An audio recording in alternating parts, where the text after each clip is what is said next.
ప్రభువైన యేసుక్రీస్తు నామమందు ప్రభు సన్నిధికి వచ్చిన మహాగణుడు, సర్వోన్నతుడు, సర్వాధికారి అయిన యేసుక్రీస్తు ప్రభుల వారి నామములో మీకు అందరికీ శుభం కలుగును గాక. అందరికీ వందనాలు తెలియజేసుకుంటున్నాను. ప్రార్థించుకుందాం.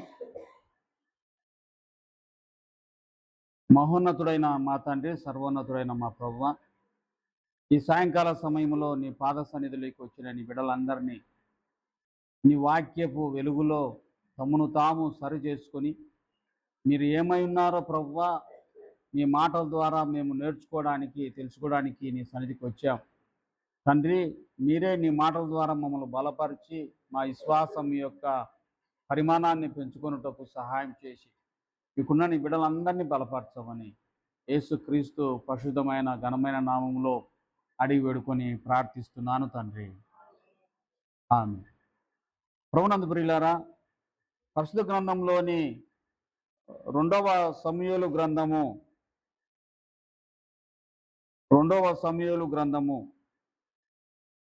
22వ అధ్యాయము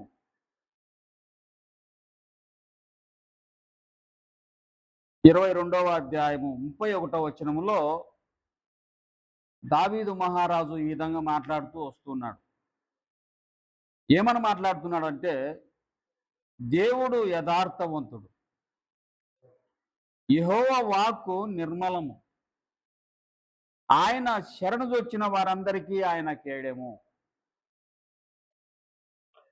ఆయన శరణుజొచ్చిన వారందరికీ ఆయన కేడెము.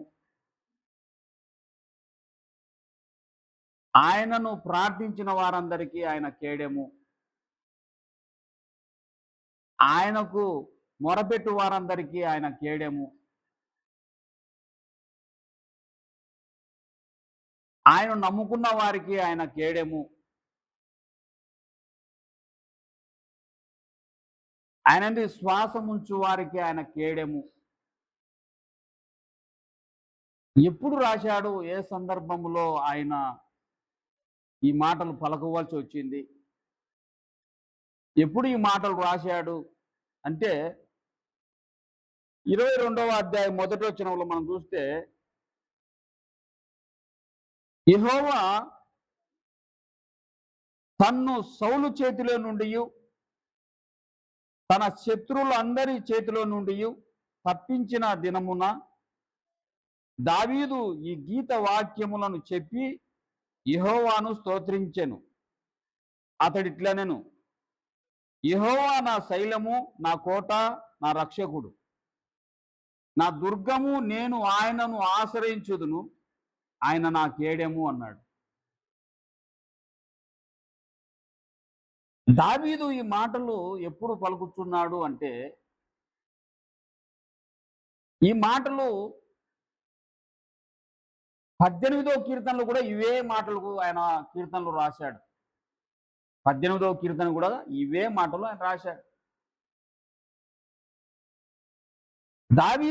దావీదంట సౌలు చేతిలో నుండి, తన శత్రువులందరి చేతుల్లో నుండి యెహోవా తన్ను కాపాడిన తరువాత ఈ యొక్క మాటలు పలుకుతూ రాస్తూ ఉన్నాడు. ఆయన నా కేడెము.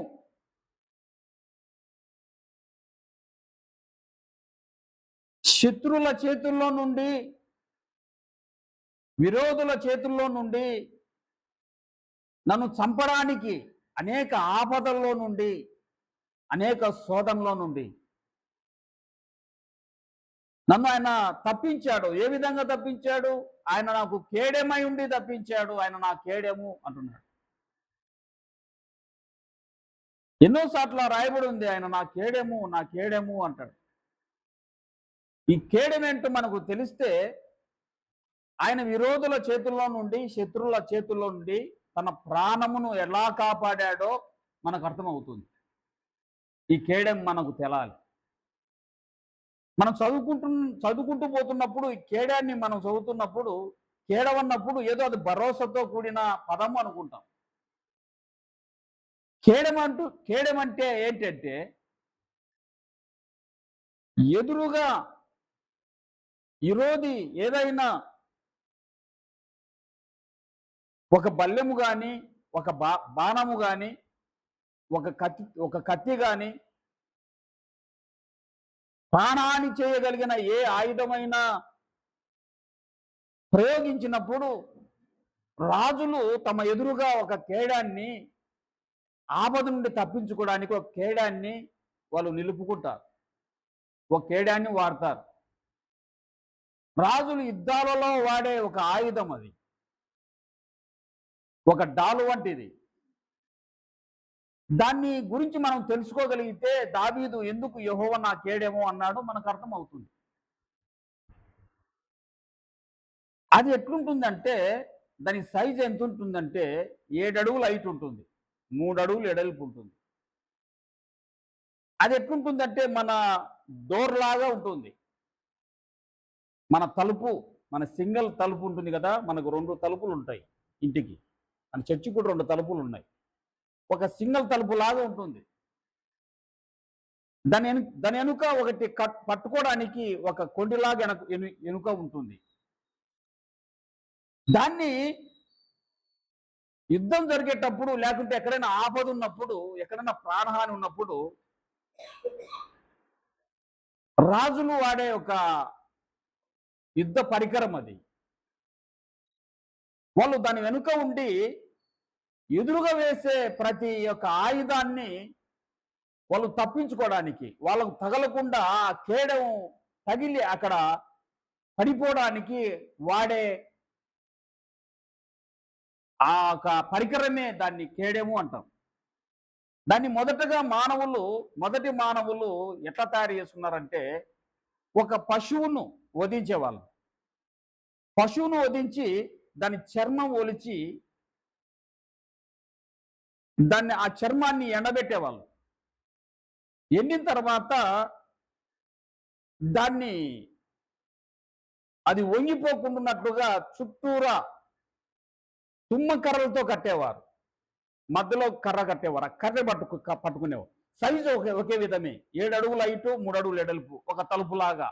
చర్మపుతో ఆ ఆయుధం తగలకుండా చర్మముతో వాళ్ళు కేడంగా తయారు చేసుకున్నారు మొదటి మనుషులు. క్రమేపీ దాన్ని ఎట్లా తయారు చేసుకుంటూ వచ్చారంటే, ఎదురు కర్రలు అంటాం, లేక ఎదురు బొంగులు. ఎదురు బొంగులు దాన్ని అడవికి వెళ్ళి కొట్టుకొని దాన్ని దబ్బల్లాగా చీల్చి దాన్ని తడకలాగా అల్లేవాళ్ళు. సైజు ఒకే విధమే, హైట్ 7 అడుగులు, వెడలు 3 అడుగులే. ఆ తడకలాగా అల్లి ఎనుకల కట్టుకోవడానికి ఒక తాడు కట్టుకొని ఆ విధంగా వాడుతూ వచ్చారు. దాన్నే కేడేమంటాం. క్రమేపీ ఇదే కేడాన్ని ఎట్లా తయారు చేసుకున్నారంటే, మానులు నరికి ఆ మానులు తీసుకొని వాటిని చెక్కలుగా చీల్చి చెక్కగా తయారు చేసుకొని ఇప్పుడు మనం చూస్తున్న మన తలుపులాగా, లేక శవపేటిక మీద ఉన్న పైన మూతలాగా ఉంటుంది. ఆ విధానం వెనకల ఒక కొండిలాగా తయారు చేసుకొని వాడుకునేవాళ్ళు. తర్వాత కాలంలో ఇప్పుడు జనరేషన్ యేసుక్రీస్తు కాలానికి వచ్చే కొద్దీ, లేక దావీదు కాలానికి వచ్చే కొద్దీ 5 లోహాలతో వాళ్ళు కేడాన్ని తయారు చేసుకునేవాళ్ళు. 5 లోహాలు అంటే ఏంటంటే బంగారు, వెండి, ఇత్తడి, రాగి, ఇనుము. ఈ పంచలోహాలు అంటాం. పంచలోహాలు. కొంతమంది రాజులు ఈ బంగారు, వెండి, ఇత్తడి, రాగి, ఇనుమును కరిగించి ఒక రేగులాగా తయారు చేసి, అదే సైజు రేగులాగా తయారు చేసి, ఆ రేగు వెనుకలో ఒక పిడిలాగా తయారు చేసి దాన్ని ఆ కేడంలాగా వాడుకునేవాళ్ళు. కొంతమంది ఒట్టి బంగారుతోనే కేడాలు చేయించారు. ఇశ్రాయేలీయులు అనేక మంది శత్రువులు ఇశ్రాయేల్ పైన దండెత్తి వాళ్ళని దోచుకోవడానికి కారణం ఏంటో తెలుసా? వాళ్ళ కోటలన్నీ కూల్చడానికి, వాళ్ళ మందిరాలు కొల్లగొట్టడానికి కారణం ఏంటంటే ఈ కేడమే, బంగారు కేడెం. దాదాపు చిటికినేల మందం ఉంటుంది. బంగారుతో వాళ్ళు కేడెం చేయించుకునేవాళ్ళు. కొంతమంది ఒట్టి ఎండితోనే చేయించుకునేవాళ్ళు, కొంతమంది రాజులు. సొలొమోను కాలంలో బంగారుతోనే కేడాలు జరిగాయి, చేయించుకున్నారు.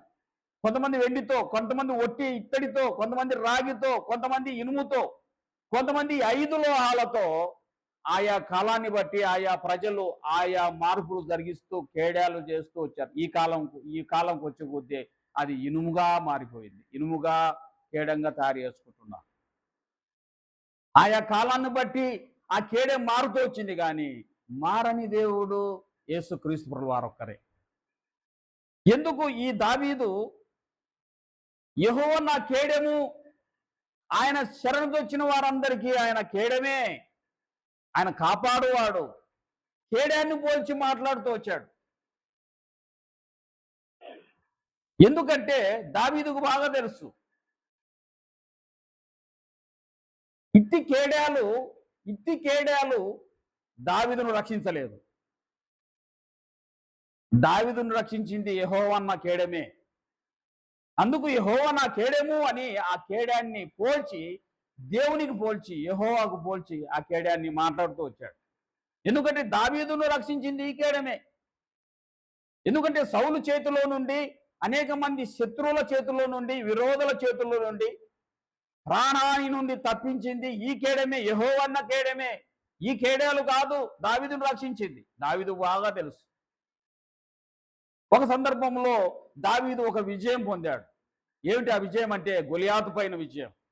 సౌలు యొక్క సైన్యము సైతము ఎదిరించలేని ఆ గొలియాతు 6 మూరల జ్ఞానం కలిగిన ఆ వ్యక్తిని భయపడి దూరంగా ఉండిపోయారు. అయితే యవనస్తుడైన దావీదు వాడిని ఎదుర్కొని చంపగలిగాడు. ఆ సందర్భంలో అనేక మంది జనులు దావీదుకు జేజేలు కొట్టారు. ఆ విషయాన్ని మనసులో ఉంచుకున్న సౌలు దావీదును చంపాలనుకున్నాడు. ఎందుకంటే నా తర్వాత ఇతడే రాజు అయ్యేటట్టుగా ఉన్నారు, ప్రజలందరూ ఇతనికే సపోర్ట్ చేస్తూ ఉన్నారు, ఇతడు బలాఢ్యుడు, ఇతడు పౌరుషం కలిగిన వాడు అని చెప్పి దావీదును చంపాలనుకున్నారు. ఆ విషయం దావీదుకు తెలీదు. దావీదును ఇంటికి రమ్మని చెప్పిన తర్వాత దావీదుతో పరాధ్యానంగా ఎవరితోనో మాట్లాడుతూ ఉన్నాడు. మాట్లాడుతూ ఉంటే సౌలు వీటె పట్టుకొని దావీదు పైకి ఇసిరాడు. ఆ విషయాన్ని మన బైబిల్ గ్రంథంలో చూస్తే చూడండి, మొదటి సమూయేలు గ్రంథము 19వ అధ్యాయము. మొదటి సమూయేలు గ్రంథము 19వ అధ్యాయము 10వ వచనం. సౌలు ఒకే దెబ్బతో దావీదును గోడకు పొడుచుదనన్న తాత్పర్యం కలిగి ఈట విసిరెను. దావీదు అతని ఎదుట నుండి తప్పించుకొనినందున ఈట గోడకు నాటగా దావీదు ఆ రాత్రి ఎందు తప్పించుకొని పారిపోయాను. దావీదు అంతా నన్ను చంపుతారు, నాకు విరోధులు ఉన్నారు అన్న వయసు కాదు దావీదుకు యుద్ధ నైపుణ్యత లేదు, దావీదుకు జ్ఞానము లేదు, తప్పించుకొని ఆ కీర్తితో పారిపోవాలన్న తాత్పర్యం లేదు. ఎందుకు పిలిచాడు సౌలు రాజు? సంతోషంగా వెళ్ళాడు, రాజు నన్ను పిలిచాడని వెళ్ళాడు. అందరితో కలియ తిరుగుతూ మాట్లాడుతున్నాడు. సౌలు ఈట తీసుకొని ఇసిరాడు. ప్రియులారా, దావీదు బాగా తెలుసు ఇసిరింది ఎవరు అనుకున్నారు, ఈట ఇసిరింది ఎవరు అనుకున్నారు? గురి తప్పని మహాయోధుడు సౌలు. ఆ విషయాన్ని మనము 2వ సమూయేలు గ్రంథంలో మనం చూస్తాం. 2వ సమూయేలు గ్రంథము మొదటి అధ్యాయము 22వ వచనంలో 3వ లైన్లో ఉంది, ఎవరిని హతము చేయకుండా సౌలు కత్తి వెనుతిరిగింది కాదు అన్నాడు. దావీదు మాట్లాడుతున్నాడు. ఒక సందర్భంలో ఫిలిష్తీయుల చేతుల్లో సౌలు చంపబడిన తర్వాత సౌలును జ్ఞాపకం చేసుకుంటూ దావీదు తలపోసుకుంటూ సౌలు గురించి మాట్లాడుతున్నాడు.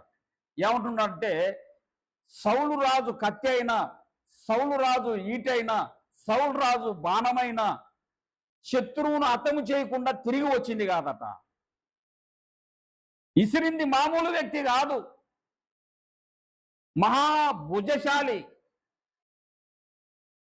యుద్ధ నైపుణ్యత కలిగిన వాడు, యుద్ధంలో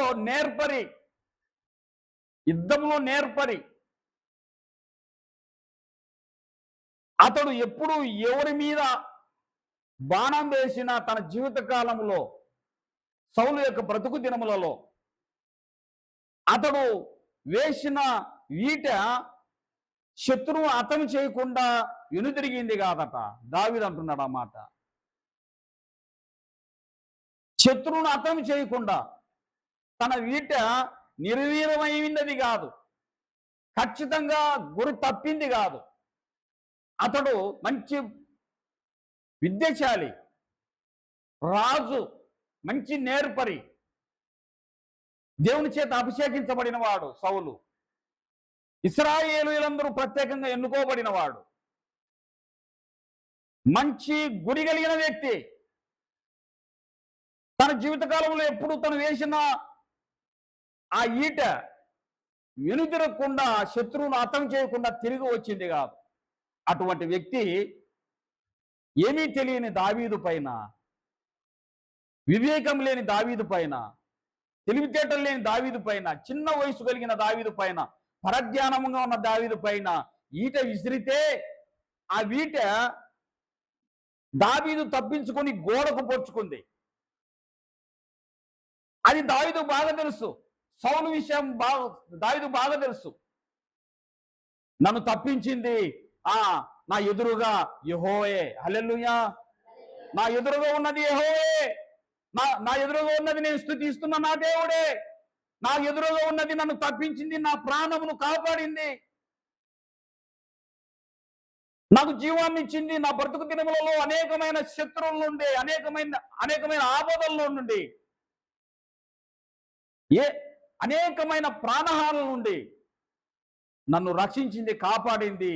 ఇదిగో ఈ కేడెము కాదు, యెహోవే నా కేడెము. ఆయన శరణు వచ్చిన వారందరికీ, ఆయన ప్రార్థన చేసిన వారందరికీ, ఆయన నమ్ముకున్న వారందరికీ, అందరికీ ఆయన కేడెము. అందరికీ చాలినవాడు, ఆయన సరిపోయినవాడు, ఆయన కేడెము అంటున్నాడు. అందుకని యెషయా గ్రంథము 54వ అధ్యాయంలో 17వ వచనంలో ఒక మాట రాయబడి ఉంది. యెషయా గ్రంథము 54వ అధ్యాయం 17వ వచనంలో, నీకు విరోధముగా రూపింపబడిన ఏ ఆయుధమును వర్తిల్లదట. ఒకసారి హల్లెలూయా చెప్పండి. ఆయన్ను ఆశ్రయించిన నీకు, ఆయన నీకు కేడెముగా ఉంటే, మనకు కేడెముగా ఉంటే, మన పక్షంగా ఉంటే, మనకు విరోధి ఎవడు? ఆయన మనకు కేడెము. అది ఎటువంటి ఆయుధమైనా, ఎన్నో ఆయుధాలు ఉన్నాయి. నాలుక అనే ఒక ఆయుధం ఉంది, శపించగలిగిన నాలుక. నీ గురించి చెడ్డ మాటలల్ల పలుకు నాలుక, నీ గురించి మంచేది రాకుండా నీ యొక్క పతనం కోరుకునే నాలుక. వాడి గల కత్తి కంటే పదునైనది, అది శాపపూరితమైనది, భయంకరమైనది. నీ పిల్లల గురించి, నీ కుటుంబం గురించి, నిన్ను గురించి అనేక చోట్ల వాడగలిగిన ఈ నాలుగుతో వేసిన ప్రతి బాణము, ఏ మాటైనా సరే, నీకు విరోధముగా మాట్లాడినా, నీకు విరోధముగా రూపింపబడిన ఈ లోక సంబంధమైన ఏ ఆయుధమైనను, ఏ నాలుకైనను వర్ధిల్లదు. ఎందుకంటే ఆయనను నువ్వు నమ్ముకున్నావు. దావీదు యొక్క కేడెము ఆయన. దావీదుకు ప్రాణహాని నుండి, శోధన నుండి, మరణం నుండి తప్పించగలిగిన కేడెము. అందుకని యెహోవా నా కేడెము, ఆయన శరణు వచ్చిన వారందరికీ ఆయన కేడెము. కీర్తన గ్రంథము 3వ అధ్యాయం 3వ వచనం. కీర్తన గ్రంథం 3వ అధ్యాయం 3వ వచనం, యెహోవా నీవే నాకు కేడెము అన్నాడు. చూడండి ఇక్కడ, యెహోవా నీవే నాకు కేడెము. అది కనిపించకపోవచ్చు, అది నీ ఎదురుగా కనిపించకపోవచ్చు. నీ ఎదురుగా ఉండి అపవాది యొక్క తంత్రముల నుండి, లోక సంబంధమైన శాప శోధనల నుండి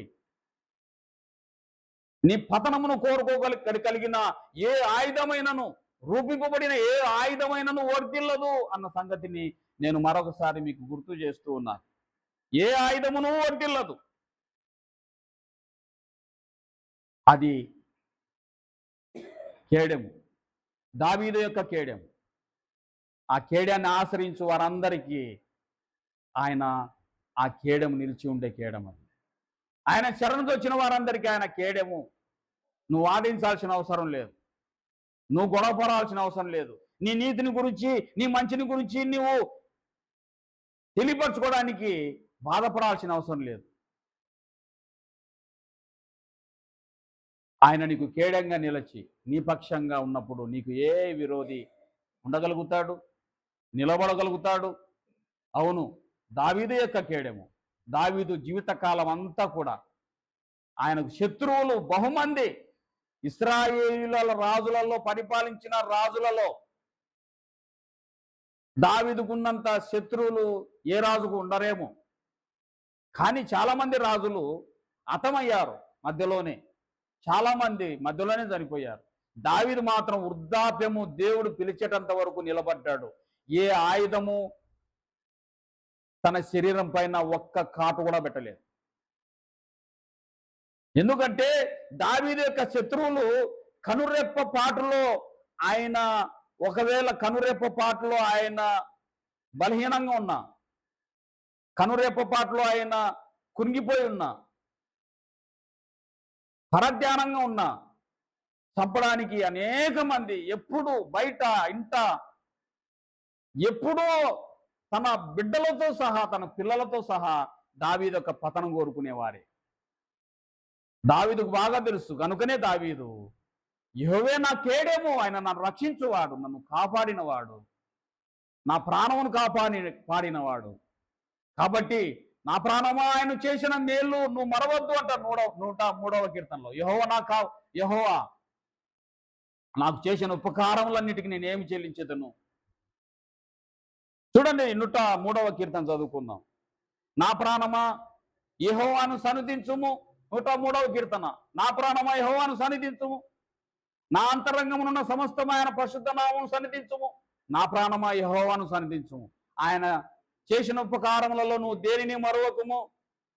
ఆయన నీ సంకటములన్నిటినీ కుదుర్చువాడు, నీ గండములన్నీ ఇడిపించువాడు. సమాధిలో నుండి నీ ప్రాణము విమోచించుచున్నాడు. కర్ణా కటాక్షముల చేత నీకు కిరీటము ధరింపజేయుచున్నాడు. అవును, నా ప్రాణమా, ఎప్పుడో నువ్వు మరణానికి వెళ్ళవలసిన వాడవు. నువ్వు ఎప్పుడో ఈ శరీరాన్ని విడిచి బయటికి వెళ్ళిపోవలసిన నిన్ను కాపాడాడు. నా ప్రాణమా, ఆయన చేసిన ఉపకారాన్ని దేన్ని ఆయన కేడెము, ఆయన కేడెము.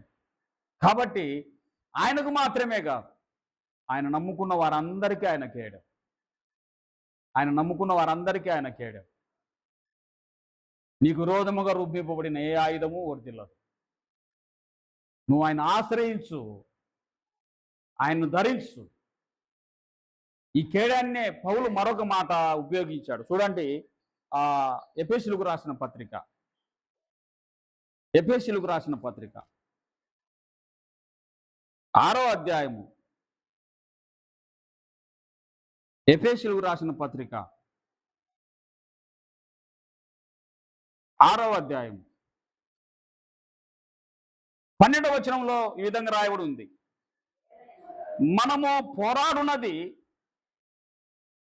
శరీరులతో కాదు గాని ప్రధానులతోనూ, అధికారులతోనూ, ప్రస్తుత అంధకార సంబంధులకు లోకనాథులతోనూ, ఆకాశ మండలమందున్న దురాత్మల సమూహముతోనూ పోరాడుచున్నాము.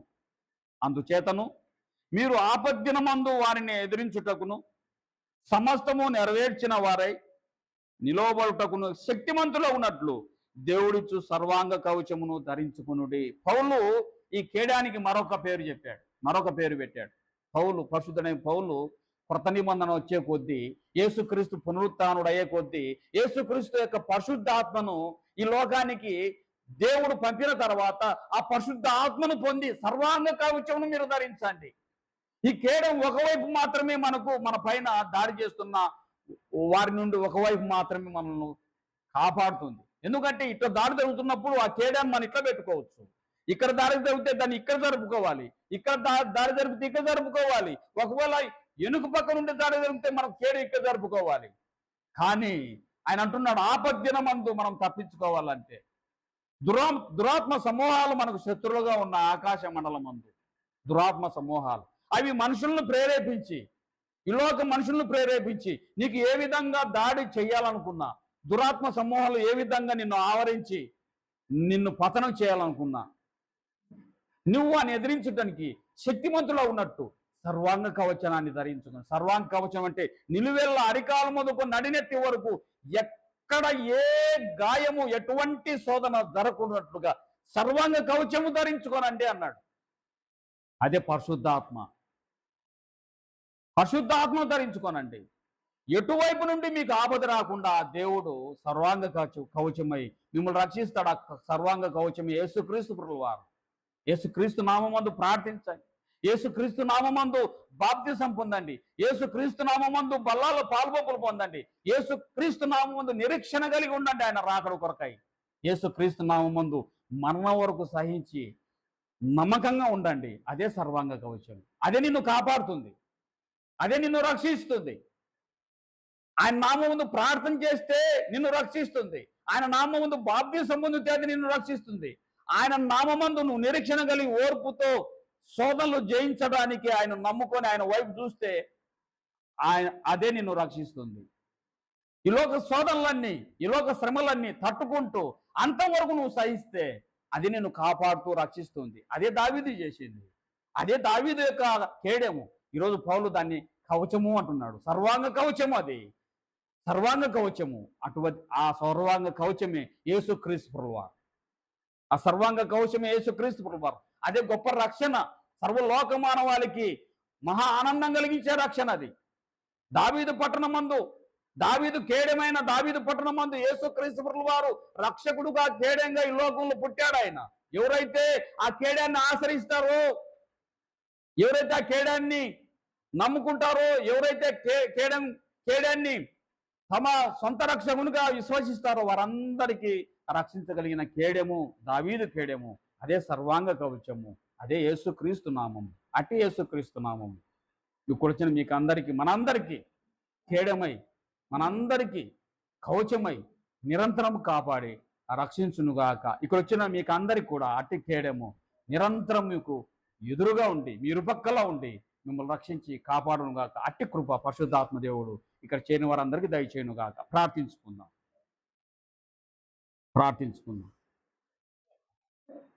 కృప కలిగిన దేవ, ప్రేమ కలిగిన మా తండ్రి, నీ బిడ్డలతో మీరు స్పష్టంగా కేడెము ఏమై ఉన్నదో, ఆ కేడెం ఏంటో, ఆ కేడాన్ని గురించిన, దావీదు కేడాన్ని గురించిన సంగతులు మీరు స్పష్టంగా మాట్లాడుతూ వచ్చారు. అవునైనా దావీదు అంటాడు కదా, ఆయన శరణొచ్చిన వారందరికీ ఆయన కేడమే. అవును, ఎంతమంది అయితే నీ నామమును నమ్మి నీ సన్నిధికి వచ్చారో వారి కేడంగా ఉండండి.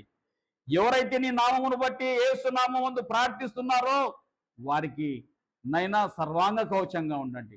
ఎవరైతే బాప్తిసం పొందారో, పొందాలని ఇష్టపడి ముందుకు వస్తున్నారో, ఎవరైతే నిరీక్షణ కలిగి ఉన్నారో, ఎవరైతే సహిస్తున్నారో ఈ లోక సంబంధమైన వాటి యందు ఓర్చుకుంటున్నారో నిన్ను బట్టి వారందరికీ కేడంగా ఉంటూ సర్వాంగ కవచంగా ఉంటూ రక్షించమని, కాపాడమని వేడుకుంటూ ఉన్నాను. వచ్చిన బిడ్డలందరినీ చేతులకు అప్పచెప్పుకుంటూ, తండ్రి నీ బిడ్డలు అనుదినము నిన్ను నమ్ముకొని నిన్ను ఆశ్రయించి ఉంటుండగా ఈ బిడ్డలకు మీరే ఆశ్రయదుర్గంగా ఉండి, కవచంగా ఉండి, రక్షించి కాపాడి కేడంగా ఉండమని తండ్రి నాకు ఇచ్చిన ఈ అవకాశాన్ని బట్టి మరొక్కసారి నీ కృతజ్ఞత స్తోత్రాలు చెల్లించుకుంటూ తండ్రి ఇక్కడ చేరి నీ బిడ్డలందరినీ చేతులకు అప్పచెప్పుకుంటూ, ఎంతమంది అయితే అనారోగ్యంతో వచ్చారో, ఎంతమంది అయితే బాధలతో వచ్చారో, కష్టాలతో వచ్చారు, ఇబ్బందులతో వచ్చారో, నైనా ఆలోచన స్థిమితం లేకొచ్చారో, సమాధానం లేక వచ్చారో,